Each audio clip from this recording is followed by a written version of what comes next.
When firms release products today, they do it differently than the way they used to do it. There's a new idea. Well, it's not that new, but there's a newish idea to us older guys called minimum viable product. In other words, instead of waiting for the product to be completely perfect and then release it, instead, because you can update things on the fly so easily now, the question is this: what's the least that you can offer and still have the product fly? Still have people buy it? Still have it be valuable? Still make some money and stay in business? That's probably a fantastic way to launch a new product. But is that the way you want to live your life?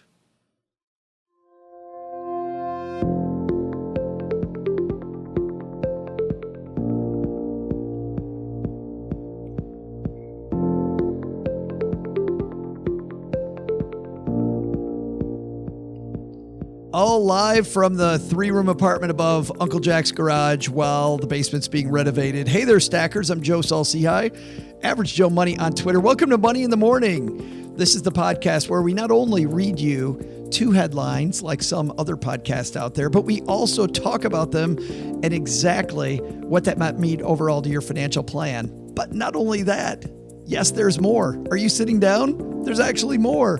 At the end of the show, we have what's called the big idea, where we take these 2 headlines, put them together, and give you a great idea to start your day.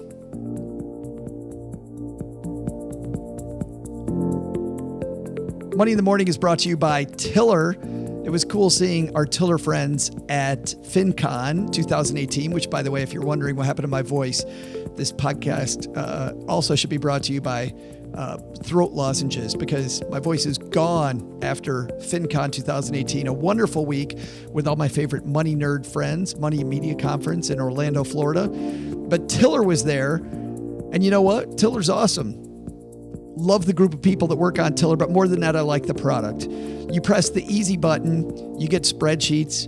You can make it as complicated or as easy as you want tracking your money to be. StackyBenjamins.com/Tiller for more. All right, that's Tiller. We kicked up the show a notch. Let's get this party started, shall we? Here come 2 headlines ripped from the financial press, only at Money in the Morning. Only at Money in the Morning. Thanks, Laura, for the nice open.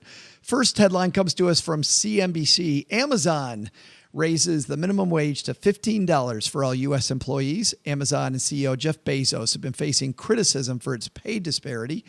Let's roll in. This is written by Sarah Salinas over at CNBC. Amazon announced on Tuesday it's raising the minimum wage for all U.S. employees to $15 effective next month. The new minimum wage will benefit more than 250,000 Amazon employees, including part-time and temporary employees, as well as another 100,000 seasonal employees, the company said.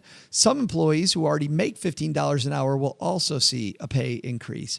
Amazon said the effect of the higher pay will be reflected in its forward-looking quarterly guidance. Shares of Amazon were trading marginally lower Tuesday morning.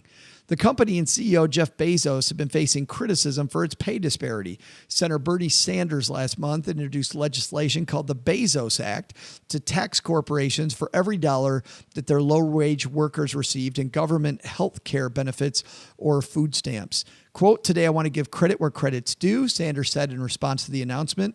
What Mr. Bezos has done today is not only enormously important for Amazon's hundreds of thousands of employees, it could well be, and I think it will be, a shot heard around the world. Amazon said it will also start advocating for an increase to the federal minimum wage. Amazon's starting pay varies by location. $10 an hour at a warehouse in Austin, Texas, for example, $13.50 an hour in Robbinsville, New Jersey. For 2017, the median Amazon employee earned just under $28,500, according to company filings. Bezos earned $1.7 million. Amazon's also raising wages for British employees to a minimum of £10.50, $13.61 today, for workers in London, and £9.50, $12.31 in the rest of the country. Quote, "We listened to our critics, thought hard about what we wanted to do, and decided we want to lead, Bezos said in a statement. We're excited about this change and encourage our competitors and other large employers to join us. Retail rival Target announced in its holiday hiring release it would raise minimum hourly wage to $15 by 2020. Walmart announced plans in January to raise its minimum wage to $11. The announcement comes ahead of Amazon's annual holiday hiring push. Last year, the e-commerce giant said it would hire 120,000 temporary employees for the holiday season. In August, national wage growth posted its biggest increase of the economic recovery, according to the Bureau of Labor Statistics. Payroll gains beat expectations, and the unemployment rate held near generational low of 3.9%, making holiday hiring tougher for many retailers. There's a lot here. Whenever we talk about wage increases and we talk about what that means to the economy, it means a few things. And certainly for people that work at Amazon and people that work along the minimum wage, this is a nice bump. So let's give credit there. This is going to be a nice bump for a lot of people. On the other hand, if you look at the longer term, my mom said there's the short term and obvious and the long term and not so obvious. The long-term and not so obvious is as pay ripple effects go up all the way up the food chain, companies then see lower profit. And because investors expect a certain amount of profit, you end up then seeing prices go up on goods. You see inflation rise. And so you have all that. So even though it's a good thing, it also ain't a good thing for the entire economy where your price. So for a while, this is going to be great for some people. And then later on, it won't be so great again. But certainly over the short run, the short term and obvious is this is great for a lot of people. And if you're one of these people that are affected by this, I think the first thing you've got to do, the very first thing is use this as an opportunity to begin saving or to begin getting out of debt. Like this is it. Another person, another company made this happen for you. Use this unexpected money to finally get ahead. Could be a pretty exciting time in your life if you're one of those people. The bigger issue though, and I want to talk a little bit about this, is that I don't want to play the minimum viable product game I talked about at the open. If I'm somebody living a minimal life, and certainly there are people that don't have many skills or don't have the education or whatever that rely on the minimum wage. For those people, that's perfectly fine. But if I'm somebody who thinks very critically about the amount of money that I make and the way I want to live my life, I'd be side hustling my butt off to try to build something where I don't have to rely on a company raising a minimum wage. In other words, I want to go from somebody else being in charge of my destiny to me being in charge. And there's nobody that can stop me. By the way, the cool thing is going out on your own, you can do such powerful things on your own. And I'll give you an example that's pretty pertinent right now. You look at statistics, African-American women right now have a heck of a time, and it enough that it very much seems discriminatory when it comes to working for different companies. And so you know who the biggest block of entrepreneurs are in the United States right now? African-American women. And by the way, they're rocking it. They're absolutely rocking it. So you don't have to play the game that everybody else is playing. You can create your own game. And I think here on our first headline, I think that the takeaway has to be beyond short-term and obvious and long-term not so obvious what this really means. I think it's great over the short term. I think that's going to be muted longer term. But don't play the minimum viable product game with your life. Don't get into that. You're better than that. So good stuff. Let's say hello to our friends hanging out with us. And we're all talking about my voice. Bethany says, Bethany, by the way, Bethany Bayless from the Money Millhouse is here hanging out with us. By the way, if you want to hang out with us on Facebook while we make the sausage, so to speak, please come join us. All you got to do, head to facebook.com/iStackBenjamins, and we have a lot of fun before and after the recording and obviously during. But Bethany did a heck of a job as MC, way better than that loser who did it last year. Just much better. Welcome relief, Bethany. But Bethany says her voice stayed at FinCon. I think my voice is totally back in Orlando. Gregory says, economists often talk about price elasticity, how responsive consumers are to changes in prices. I wonder if Joe's about to talk about hassle elasticity. I didn't. How about that? I let Gregory do it. You're welcome, Gregory. That's all on you. Chris says, I think this is great news. The public savaged Amazon for wage and climate concerns in that company. Yeah, they certainly have. And it's good of Jeff Bezos to recognize that. It's also good of companies to recognize how much the government in the United States, for those of you in the United States, for them to recognize that the government is subsidizing their healthcare. Subsidizing. I mean, the number of people who are still on government assistance and have a job with companies like Walmart and Amazon, just absolutely huge. Kevin says, as a side hustle, use Amazon's platform to sell products you create, for example. Absolutely. It's funny. I was on my way back to the apartment to record this, and a friend of mine, Dina, was talking about how she wants to begin again working outside the home like she used to. And she's wondering what to do. And we were talking about Etsy stores and some of the stories I heard at FinCon about people beginning this entrepreneurship of forming an Etsy store. It's really exciting to see people go from having only worked to other people to the internet allowing you to work from wherever. And she likes a lot of flexibility in her day, and having an Etsy store affords you that. It doesn't give you complete freedom. In other words, you see a lot of people that when they have the freedom and flexibility to work whenever they want, successful people end up working more, but they still can do it whenever they want. Like last week, I did very little in the way of work while I was at the conference. Certainly we were working at the conference, learning as much as we could, but I could take that week away. I just had to pay for it the week before. And you can do that if you work for yourself. Bob is here. Hey, Bob. Bob says, agree, Joe, the best investment you can make is of yourself. It's a great hanging out at FinCon, and greetings from Germany. So it's funny. So Bob, you were at FinCon. You flew directly to Germany after that. It was good seeing Bob at FinCon. And thank you. I owe Bob another thank you. He bought me a beer at the Choose FI event. So thank you very much. The frustrating Choose FI event, not their fault, but they thought that this place, we were having a meetup with people interested in financial independence, was going to seat 100 people. And Jonathan arrived and Brad arrived and found out that it only sat 40. And so there were a bunch of people stuck outside. But you're right, Bob. Great seeing you. Hey, it was so fun. It's like all my friends from the computer all of a sudden have them live. Speaking of, let's move to, and by the way, I wasn't speaking of any of that, so that's a horrible transition. But let's move on to our second piece. Our second piece comes from MarketWatch.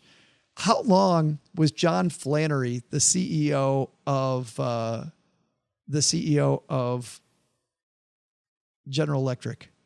I think it feels like he was CEO of General Electric for like 2 days, doesn't it? It's just amazing how quick he was there and then he was gone. This piece written by Tommy Kilgore and Francine McKenna.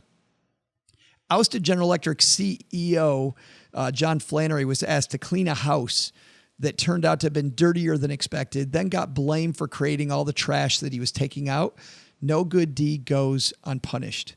When Flannery took the reins at GE from Jeffrey Immel in August 2017, GE stock was down 19% on a year-to-date basis, while the Dow Jones Industrial Average had rallied 11%. The stock was by far the worst Dow performer during Immelt's 16-year tenure. Flannery was tasked with righting a ship slowly sinking under the weight of a deteriorating balance sheet. Too many unrelated businesses, questionable accounting, and acquisitions gone wrong. But it seemed as if every time he tried to pull back the curtain, investors didn't like what they saw. And eventually, he paid the price for not cleaning up someone else's mess fast enough. When Flannery announced GE's transformation plan on November 2017, which included detailing some of the business's problems, narrowing the company's focus, and cutting the dividend in half to preserve cash, the stock suffered its biggest one-day decline in 8.5 years. But that plan came barely 2 months after Flannery took over, not enough time for him to have created his own problems.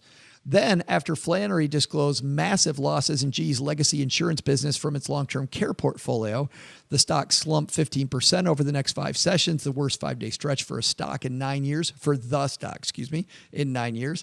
But the large insurance losses were a result of a decision made during Immelt's tenure to retain its North American life and health reinsurance business. Even when GE did the right thing by taking a full retrospective, easy for me to say, approach to the adoption of new revenue recognition standards, rather than taking a modified approach, as many companies did, to minimize the negative impact of the change, Flannery couldn't catch a break. The stock zigzagged lower amid widespread misapprehension among investors and the media. MarketWatch was an exception. They say that GE's recasting of prior period numbers was a result of an error or misstatement rather than a choice to be more transparent. Then, after Flannery spoke at an industry conference this May, the stock suffered the biggest sell-off in 9 years as he unsettled investors by not standing behind GE's dividend at the time, basically saying the company will pay out only what it can afford. And it goes on a little bit. I'll have that in my Twitter stream at Average Joe Money. It's amazing. Jim Wang says he was CEO for about 14 months, which is long enough to get a cup of coffee. It's so incredible that he's gone already. And yet, on one hand, you can see why GE stock is completely in the toilet, and sometimes disclosing all of the skeletons in your closet at once. Maybe there's a PR way to do that better. And you and I have seen that in our personal life, right? Somebody comes up to you at a party and they dump all their bad news on you at once. How do you feel? I feel like shorting that stock, right? Don't want anything to do with that person. So we can see it in our personal life. We also see it in our professional life. And here, I think we get some good lessons about stocks. Number one is that when you're looking at a stock, it isn't just the changes. Is there anything that Flannery did in this piece as we look for it? And this piece certainly isn't long enough to talk about all the things that he did. Is there anything that he did that seems irresponsible or seems wrong? Nothing. Empty out the closet, show investors exactly how bad it was before you got here. Good. Usually people get a honeymoon for that, right? A football coach will. Well, all of a sudden he puts a bad product on the field, or she puts a bad product on the field, and you just go, hey, it was a prior coach. And everybody knows that. Investors should know that. But here, they were in the mood to sell it off. So number one, a little PR, but then also looking at the actual numbers, I think it's tough. And you know what's funny? When they switched to Flannery a year ago, I'll tell you, I bought it. I mean, I thought, what a relief. After the stock went down in value, I said it's General Electric, and I bought some shares. I'm still holding on to some shares of General Electric, and they're changing CEOs again. And I thought again about buying more, but certainly the news isn't positive, and the moves that GE made, are they enough? I don't know if they're enough. It's going to be a difficult time. Difficult for this company. I want to talk even briefly here for a second, and I think this is my biggest takeaway on this particular headline. If you go to work for a company, you can't say enough about company culture and company leadership. Like, we think a company as big as GE, who the CEO is, might not matter. But you look at what Jack Welch did during his 2 decades at GE, double-digit earnings every year. And what that does to the culture at GE was, by reputation, very cutthroat when Jack Welch was there in the 80s and 90s. But that culture, if you look at it, it's a culture of success. And his other side was, listen, if you're performing, I'm taking care of you. On one end, he takes care of you. If you're on the bottom of your division, he fires you. And it's funny the way he thought about that too. He said, listen, I fire people because why would you be stuck with us instead of doing something you're probably better at? I love that way, by the way, of letting people go, of thinking about your life that way. But why would you stay on for a paycheck when you could be doing something that clearly fits you better? I like that. Other people don't like that. They think that Jack Welch was way too cutthroat. So I think culture means a lot when you go to take a job. I think that looking at the CEO, pretty important. I like the change in CEO, but I didn't think Flannery was a bad change. The other thing is, when you own stocks, change of the CEO, like changing the top, still doesn't change where the numbers are. And showing people the numbers, investors the numbers, sometimes they might discount it like they will on a football field. A lot of times, though, they won't, which is in this case. News trumps data when it comes to stock. Data is fantastic in a stock. If you're going to look to buy an individual stock, get as much data as you can. But news will always trump data over the short run. Let's say hello again and see what the chatterbox is on Facebook. Our live Facebook audience is saying. Paul says, I feel like shorting that stock. Classic. So Paul's ready to go the other way with General Electric. Kevin says, not a GE shareholder anymore, but I'll bet shareholders wish they could bring Jack back. I think they totally do. If Jack would, how old is Jack now? If Jack came out of retirement today, probably in his mid to late 80s, I got to think. Imagine what that stock would do. Chris says, I think this is yet another mega corporation that investors have to ask, what does this company do anymore? Seriously, do we know what GE does? GE does so many different things than they used to do. So many different things. Kevin says to Chris that he thinks they should focus on medical devices, a guaranteed future sales stream. Boy, if you look at demographics, right? Harry Dent, looking at demographics. You look at demographics now, medical sales devices. GE has a medical services division. So it's interesting there. Gregory says naval officers have an up or out approach system based on Welch's model. I think so too. I actually think that is based on Jack Welch. Gregory says, or vice versa. But I think that GE had it first, and I think that the Navy replicated that. And it's a good system. Seriously, why would you stay in a job that clearly isn't your thing?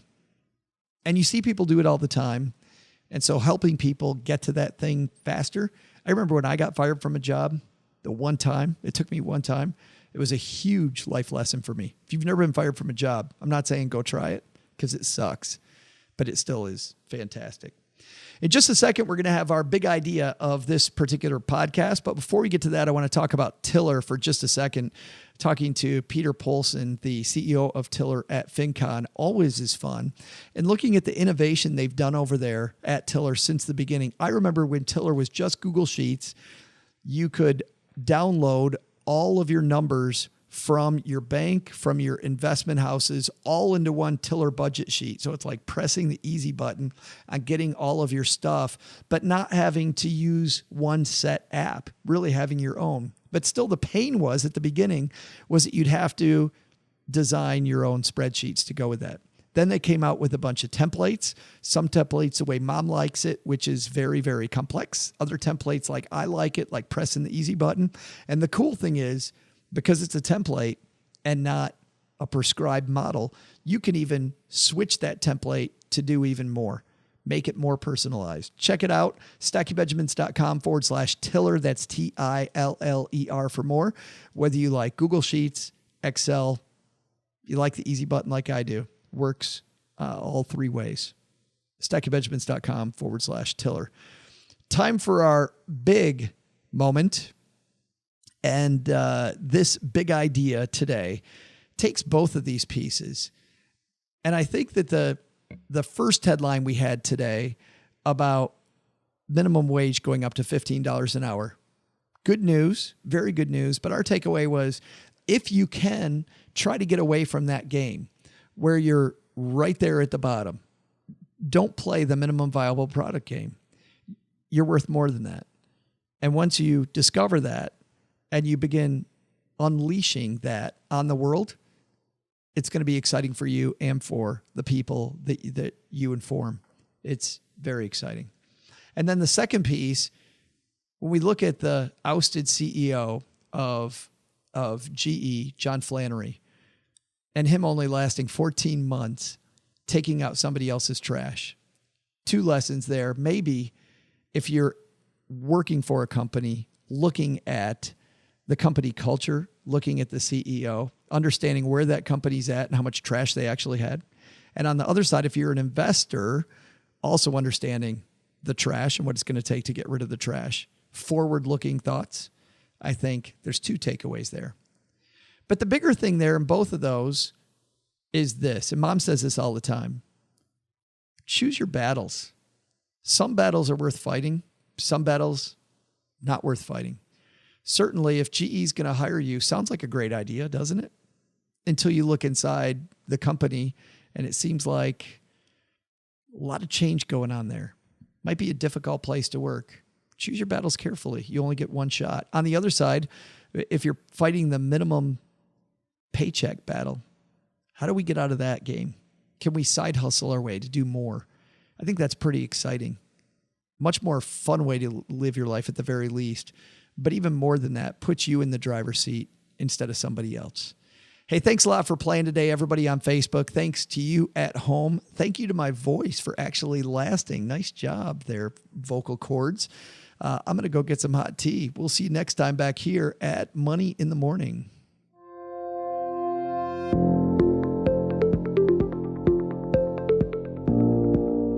Money in the Morning is created by Saul-Sehy and comes to your ears because of the collective genius of our producer, Rutter-Reese, engineer, Caden Thompson, and a pack of very well-trained ferrets here in the basement. You'll find links to all of our headlines featured on today's show in Joe's Twitter feed at @AverageJoeMoney. I know you already know this too, but Money in the Morning is for entertainment purposes only, and you shouldn't act on anything recommended by a bunch of entertainers in a basement without first consulting with your financial advisor and second, having your head examined. Have a headline you'd like us to discuss? Send them to joe@stackingbenjamins.com or put them on our Stacking Benjamins Basement closed Facebook group. This show is copyright 2018 Stacking Benjamins LLC, all rights reserved. I'm Joe's mom's neighbor Doug, and I reserve the right to always say, we'll see you next time back here on Money in the Morning.